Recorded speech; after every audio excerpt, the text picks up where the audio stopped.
दोस्तों, कुछ लोग होते हैं जो भूत प्रेत, आत्मा, जादू टोना को नहीं मानते, पर वो ही भूत प्रेत उनके सामने आ जाते हैं, उन्हें दिखाई देते हैं, तो उनको समझ में ही नहीं आता कि अब क्या करना है। ऐसे ही 4 दोस्त जयपुर से रात 9 बजे निकलते हैं हिमाचल घूमने को। ये चारों 10 दिन पहले से ही ट्रिप की प्लानिंग कर रहे थे।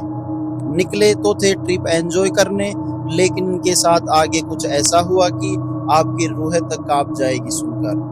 आज भी ये 4 दोस्त पहाड़ों पर ट्रिप करने के नाम से ही डर लगता है। दीपेंद्र, आशीष, राम, अश्विनी, ये 4 दोस्त 7 जून 2024 को जयपुर से रात 9 बजे निकलते हैं हिमाचल घूमने के लिए। ये चारों 15 दिन के ट्रिप पर निकलते हैं। ये सभी अपने साथ खाने पीने से लेकर रात को ठहरने तक का सामान कैरी करके ले जाते हैं। इनमें से दीपेंद्र, अश्विनी दारू पीते थे, आशीष ओनली बियर ही पीता था, तो राम था वह शराब, बियर, सिगरेट कुछ भी नहीं पीता था। दोस्तों, ये पैरानॉर्मल इंसिडेंट मेरे ही 4 दोस्तों के साथ हुआ था जो लाहौल स्पीति घूमने गए थे। दोस्तों, अगर आपने चैनल को अभी तक सब्सक्राइब नहीं किया है तो आप हमारे चैनल को सब्सक्राइब जरूर कर लें। अब ये सब मॉर्निंग में 4 बजे चंडीगढ़ पहुंचते हैं। वहां पहले से ही इनका एक मित्र इंतजार कर रहा था। इन्होंने उसे नाइट में जब जयपुर से निकले थे तभी फोन कर दिया था कि भाई आप हमारे लिए दारू की बोतल व बियर ले लेना, क्योंकि हम रात को पहुंचेंगे तो दारू की दुकानें बंद हो जाएंगी। इनका ये दोस्त मॉर्निंग में इनको दारू दे देता है और ये चारों दारू लेके आगे चलने लगते हैं। दोस्तों, अब ये किन्नौर वैली में चल रहे थे। दोस्तों, अगर आपको नहीं पता है तो मैं आपको किन्नौर वैली के बारे में बता देता हूँ। किन्नौर वैली का सबसे खतरनाक road Hindustan Tibet highway NH5 है। दोस्तों, ये वही NH5 है जो 1962 में भारत चीन युद्ध के दौरान बंद हो गया था, जिसके नीचे सतलुज नदी की गहरी खाइयां और ऊपर से कई जगहों पर रास्ता इतना सकरा है कि 2 गाड़ियां मुश्किल से गुजरती हैं। यह रास्ता पत्थरों को काटकर बनाया गया है, जो इसे दुनिया के सबसे खतरनाक रास्तों में से एक बनाता है। चारों दोस्तों को ट्रिप का मजा आ रहा था। कहीं चट्टाने तो कहीं रोड के नीचे देखने पर गहरी खाई, मानो अगर कोई गिर जाए तो मिले ही ना। रास्ते में इन्हें कुछ बाइक राइडर मिल जाते हैं जो पंजाब अमृतसर के थे। ये सब भी आगे घूमने के लिए जा रहे थे, तो ये सभी साथ हो जाते हैं। इन्हें कुछ लोग लकड़ी ले जाते हुए मिलते हैं।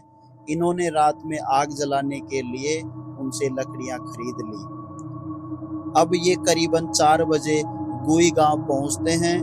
वहां पर 500 साल पुरानी एक मम्मी है जिसे ये लोग देखते हैं। उसे देखकर ये सभी लोग वहां से निकलते हैं।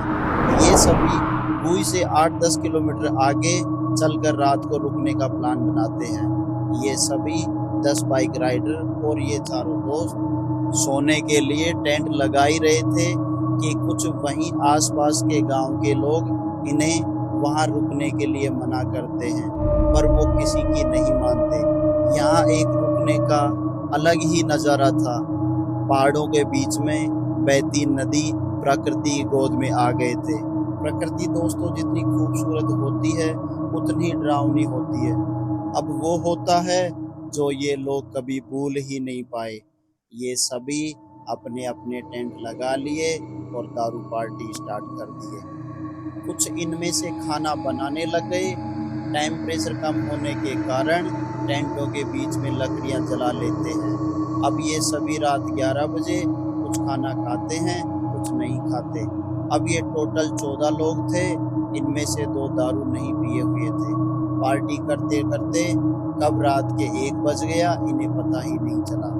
अब इनके पास दारू भी खत्म हो चुकी थी, तो ये सभी सोने अपने अपने टेंटों में चले जाते हैं। अब इनको नींद भी नहीं आ रही थी, क्योंकि उस टाइम टेम्परेचर माइनस में था, तो सभी को ठंड लग रही थी। अब स्टार्ट होती है वो खौफनाक रात करीबन 2 बजे कुछ डरावनी सी आवाजें आना चालू होती हैं, जैसे कि भेड़िया रोने की आवाजें आ रही थी।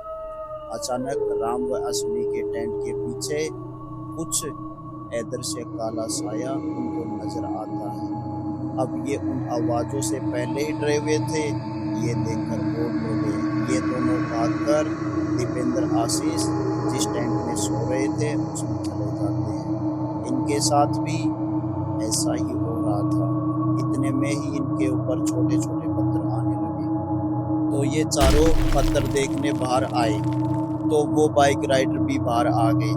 उन्होंने इनसे बोला, भाई क्यों मजाक कर रहे हो? यही बात उन्होंने भी इनको बोली। ये सारे टेंटों के बीच में इकट्ठे हो गए। अब इन्हें तेज तेज चीखने की आवाजें आने लगी।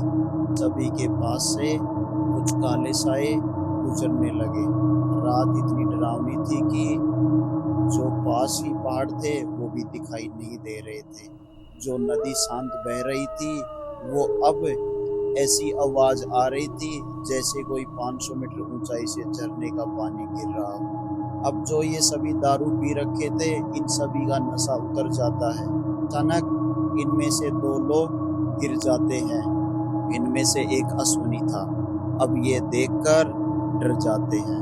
अब इनके पाँव के तले से जमीन खिसक जाती है। इधर दीपेंद्र व अन्य लोग गाड़ी स्टार्ट कर रहे थे लेकिन गाड़ियां स्टार्ट ही नहीं हो रही थी। अब ये सभी इतना डर गए थे भाई। जब ये चारों मुझे ये घटना बता रहे थे तो इनके रोम रोम खड़े हो गए और इनके पसीने आने लगे। अब ये सभी चल ही रहा था कि वापस छोटे छोटे पत्थर आने लगे। ये सभी टेंटों में चले जाते हैं। सभी टेंटों में थे तभी सभी टेंटों में अचानक आग लग जाती है और ये सभी वहां से भागने लगते हैं। राम बताता है कि सभी भाग रहे थे तो इन सभी के कान सुन्न थे। हमारे सुनने सोचने की शक्ति उस टाइम खत्म हो गई थी। हम सभी पागलों की तरह इधर उधर भाग रहे थे। राम जैसे तैसे करके गाड़ी के पास पहुंचता है, स्टार्ट करता है। अब गाड़ी स्टार्ट हो जाती है। राम सभी को गाड़ी लेकर निकलने को बोलता है। कुछ बाइक राइडर तो मेरे पीछे आ जाते हैं और कुछ कुएं की तरफ चले जाते हैं। अब ये चारों गाड़ी में बैठकर कोई 1 किलोमीटर ही चले थे कि अचानक गाड़ी से कुछ टकराता है। टक्कर इतनी तेज थी कि मानो आगे से पूरी गाड़ी ही डैमेज हो गई हो। राम गाड़ी के नीचे उतर कर देखते हैं तो गाड़ी बिल्कुल सही थी। के साए में थे। इधर अश्विनी अभी भी बेहोश था जिसे ये उठाकर गाड़ी में ले आए थे। अब वापस इनकी गाड़ी स्टार्ट नहीं हो रही थी तो ये इधर उधर देखते हैं। इन्हें कुछ दूरी पर एक आदमी दिखाई देता है। इनमें से दीपेंद्र को सिगरेट पीने की लत थी तो उसे गाड़ी में लाइटर व माचिस नहीं मिल रहा था। तो दीपेंद्र बोला, मैं उस आदमी से रास्ता भी पूछ लेता हूँ और सिगरेट भी जला लूंगा। दीपेंद्र उस आदमी के पास जाता है, उसे रास्ता पूछा और माचिस मांगता है। वो माचिस के लिए मना कर देता है पर सिगरेट जलाने को कहता है। अब गाड़ी स्टार्ट हो चुकी थी। राम दीपेंद्र को बोलता है, भाई जल्दी से आ जा। दीपेंद्र जैसे ही सिगरेट को जलाने आगे करता है तो उस आदमी की गर्दन जल रही थी। वो आदमी दीपेंद्र को बोलता है, ले जला ले तेरी सिगरेट मेरे जलते हुए हाथ से। ये देख, अब दीपेंद्र के पांव तले जमीन खिसक जाती है। भाई दीपेंद्र इतना डर गया कि वो वहीं जम गया। वो डर के मारे वहीं सुन्न हो गया। ये देख राम उसे वहां से खींचकर उसे गाड़ी में डालता है और आगे चलने लगते हैं। जैसे जैसे ये गाड़ी आगे चल रही थी वैसे वैसे वो आदमी उनकी गाड़ी के पीछे दौड़ रहा था। अब आशीष भी डर के मारे बेहोश हो गया। अब गाड़ी राम चला रहा था और सभी दोस्त बेहोश गाड़ी में पड़े थे। राम इतना डर गया था कि उससे गाड़ी भी सही से नहीं चल रही थी। गाड़ी में एसी भी चल रही थी पर राम के पसीने नहीं सूख रहे थे। राम सुबह 5 बजे कैसे तैसे करके ताबो पहुंचता है। हम ताबो में किसी होटल पर रुकता है और इन तीनों को उठाता है। इनमें से दीपेंद्र, आशीष उठ जाते हैं पर अश्विनी नहीं उठ रहा था। अश्विनी बुखार के मारे तप रहा था। अब ये तीनों ट्रिप को कैंसिल करते हैं। अश्विनी को वहाँ किसी डॉक्टर से दिखाते हैं पर अब अश्विनी की आवाज आना बंद हो गई थी। अश्विनी बोलने की तो कोशिश कर रहा था पर आवाज नहीं आ रही थी। इतना डरे हुए थे कि इनको कुछ समझ में ही नहीं आ रहा था। राम वापस गाड़ी स्टार्ट करके जयपुर की तरफ निकलते हैं। जैसे ही ये शिमला चंडीगढ़ हाईवे पर रात को 11-12 बजे चल रहे थे, तो वो ही आदमी इनके पीछे पीछे आ रहा था। ये सभी कैसे तैसे करके जयपुर पहुंचते हैं। अब अश्विनी को हॉस्पिटल में है, अश्विनी की आवाज ही नहीं आ रही थी। बाद में कोई 2-3 महीने बाद अश्विनी की आवाज आना स्टार्ट हुई, पर वो रात एक साल की वो खौफनाक रात थी, जिसे आज भी ये नहीं भूल पाई। जो ये चार दोस्त भूत प्रेत को नहीं मानते थे, आज वो ताबीज व डोरे करवाते हैं। दोस्तों, ये तो मेरे दोस्तों के साथ हुआ। मैं नहीं चाहता कि आपके साथ ही कुछ ऐसा हो।